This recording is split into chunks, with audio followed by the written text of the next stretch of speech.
안녕하세요. 공간산책입니다. 오늘은 서울 지하철 4호선 신용산역 3번 출구에서 인사드리겠습니다. 저 멀리 보이는 멋진 건물은 아모레 퍼시픽 사옥인데요. 세계적인 건축가 데이비드 치퍼필드의 작품이죠. 그런데 데이비드 치퍼필드가 누구냐고요? 아는 데이비드라고는 세계적인 마술사 데이비드 카퍼필드밖에 없으시다고요.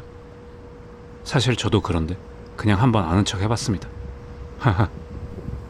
아모레 퍼시픽 사옥을 뒤로하고 3번 출구로 나와 보도를 따라 직진하겠습니다.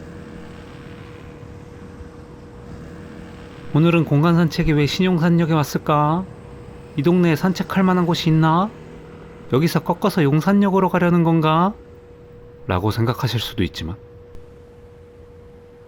용산역으로 가지 않고 횡단보도를 건너 직진하겠습니다. 오늘은 아모레 퍼시픽 사옥과 세계적인 그룹 BTS를 낳은 하이브 사옥이 있는 초현대화된 용산역 주변이지만 그와는 사뭇 다르게 홀로 시간이 멈춰진 것만 같은 용산의 숨겨진 동네를 가볍게 산책해보려고 하는데요.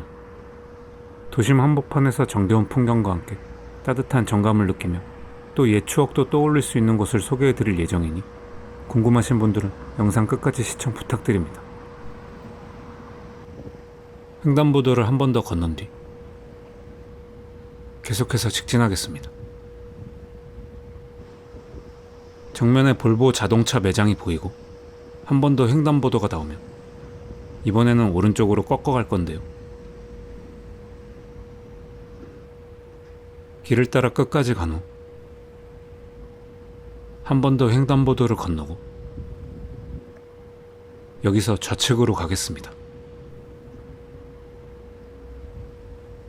오늘 제가 산책할 동네는 한강로동입니다. 조금만 걷다가 왼쪽을 바라보면 길 건너편에 뿌리서점이라는 곳을 보실 수 있는데요. 뿌리서점은 1970년대부터 지금까지 이어져 오는 서울에 몇 안 남은 헌책방입니다. 오후 2시부터 오픈을 하시기에 안에 들어가 볼 수 없어 아쉬웠지만 예전에 헌책방에 들러 참고서도 사고 소설책, 만화책도 사서 봤던 추억이 떠오르더라고요. 요즘에는 헌책을 잘 사지 않는 시대이기도 하고 온라인에서 클릭 한 번이면 쉽고 빠르게 새 책을 구매할 수도 있지만 먼지 쌓인 책들 사이사이를 구경하며 그 속에서 보물 같은 책을 발견할 수 있었던 헌책방만의 매력도 참 좋았던 것 같습니다. 뿌리서점을 보여드리지 못한 아쉬움을 뒤로하고 길의 끝까지 걸어가서 왼쪽으로 가겠습니다. 높은 고층 건물들이 자리 잡고 있던 용산역 주변과는 달리 대로에서 한 블록만 들어왔을 뿐인데 조용하고 고즈넉한 분위기의 거리를 만나보실 수 있는데요. 낮은 집들과 알록달록한 색깔의 대문들, 또 하단에 물을 주고 계시는 어르신의 모습까지 정겨움이 가득한 풍경을 볼 수 있었습니다. 뜨거운 햇살이지만 가끔씩 살랑살랑 불어오는 여름 향기 가득한 바람을 맞으며 조금만 걷다 보면 서울에서는 보기 힘든 이색적인 풍경을 또 한 번 보실 수 있는데요. 용산역을 오고 가는 열차를 볼 수 있는 작은 건널목인 이곳은 열차가 지나갈 때마다 땡땡 경고음이 동네방네 울려 퍼진다고 하여 땡땡거리라는 귀여운 이름으로도 불리는 백빈 건널목입니다. 여기서 백빈은 조선시대 퇴직한 백시성을 가진 빈이 이 근방에 살면서 이 길로 행차했다고 하여 붙여진 이름이며 참고로 빈은 조선시대 후궁 서열 중 정일품에 해당되는 궁녀를 일컫는다고 하네요. 백빈 건널목은 KTX 이음, ITX 청춘, 그리고 경의 중앙선 등 하루에 300여 회씩이나 열차가 오고 가는 곳인데요. 용산역에서 도보로 10분이면 닿는 거리에서 이런 이색적인 풍경을 보실 수 있으니 구독자님들께서도 꼭 한번 방문하시어 즐거운 경험하고 가시면 좋겠습니다.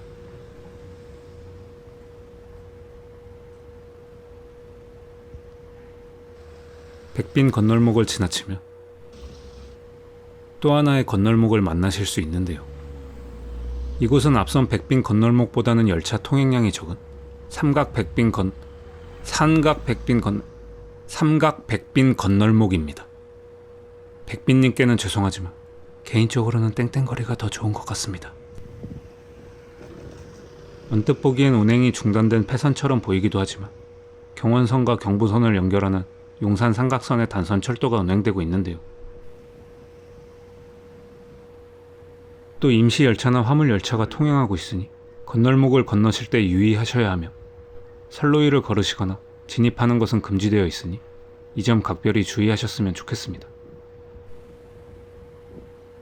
사실 백빈 건널목은 사진 작가분들 사이에서는 유명하기도 하고 또 고 이성균님과 아이유님이 출연해 많은 인기를 얻었던 드라마 나의 아저씨의 촬영지로도 알려져 있는데요. 그 때문인지는 모르겠지만 서울에서 찾아보기 힘든 특이한 장소로도 알려져 많은 외국인 관광객 분들도 찾는다고 합니다. 이제 다시 용산역 방면으로 발길을 돌리려고 하는데요. 백빈 건널목을 건너 오른쪽 골목으로 들어가겠습니다.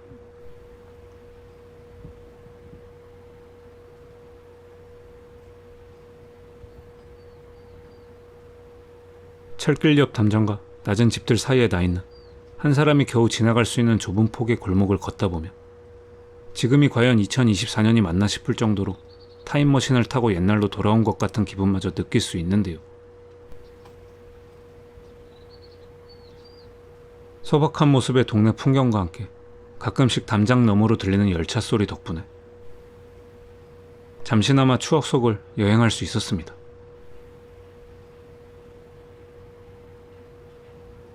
또 한강로동에는 이렇게 오래된 가게들과 함께 옛 건물들을 동네 분위기와 어울리게 개조하여 새롭게 조성된 가게들을 많이 볼 수 있었는데요. 옛 모습과 새로운 것들이 조화롭게 어울려 있는 모습이 보기 좋았습니다. 하지만 이곳 바로 옆에 용산국제업무지구가 들어설 예정인데요.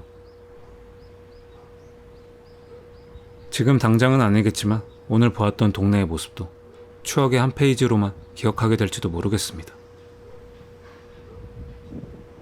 서울의 향수를 느낄 수 있었던 한강로동을 뒤로하고 이제 용산역으로 가려고 하는데요. 횡단보도를 건너 에스컬레이터를 타고 용산역으로 들어가겠습니다. 벌써 용산역이라고요? 설마 오늘 산책 여기서 끝난 거 아니겠죠? 영상 겨우 8분밖에 안 되었는데 이거 완전 날로 먹겠다는 거 아닌가요? 아닙니다. 저도 양심이 있지. 여기서 산책을 끝낼 수는 없죠. 계속해서 용산역을 가로질러 가겠습니다. 용산역에 오니 어디론가 훌쩍 떠나고 싶은 마음이 들기도 하지만 그 대신 저는 계속해서 추억 여행을 해보려고 합니다. 역을 지나쳐 끝까지 걸어가면 앞쪽에 용산전자상가 안내 표지판이 나오는데요. 표지판을 따라 우측으로 가겠습니다. 저의 오늘 두 번째 목적지는 방금 표지판에서 보셨던 것처럼 용산전자상가입니다. 2000년대 초반까지만 해도 이곳에는 터미널 상가와 연결된 옛날 구름다리가 있었는데요. 2013년 터미널 상가가 폐쇄되고 2017년에 정면에 보이는 호텔이 들어서면서 옛 구름다리는 호텔과 연결되었었지만 2023년 그마저도 완전히 폐쇄되어 철거되고 지금 보시는 새로운 다리를 통해 건너갈 수 있게 되었습니다. 다리를 건너 에스컬레이터를 타고 내려가다 보면 저 멀리 익숙한 풍경을 보실 수 있는데 여러분, 다들 기억나시죠? 이곳이 바로 서울에 사셨던 남성분들이시라면 한 번쯤은 방문해 본 기억이 있으실 용산전자상가입니다. 용산전자상가는 컴퓨터 부품은 물론 각종 전자기기와 함께 게임 관련으로 유명했던 국내 최대의 전자제품 상가였는데요. 특히 90년대에는 일본 문화가 정식으로 개방되기 이전이어서 어둠의 루트로 일본 복잡한 게임들을 구할 수 있는 곳으로도 유명했습니다. 하지만 2000년대 초 정부의 불법 제품들 단속으로 인해 관련 업종들이 큰 타격을 입기도 하였으며 2010년대에 들어서는 온라인 시장으로 바뀌면서 점차 이곳을 찾는 사람들은 눈에 띄게 줄어들게 되었죠.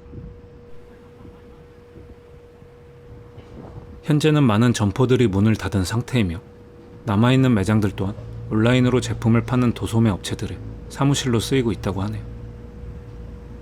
건물들 또한 철거 재건축을 할 예정에 있다고 하는데 제가 주말에 방문했음에도 불구하고 거리에 사람이 거의 없었습니다.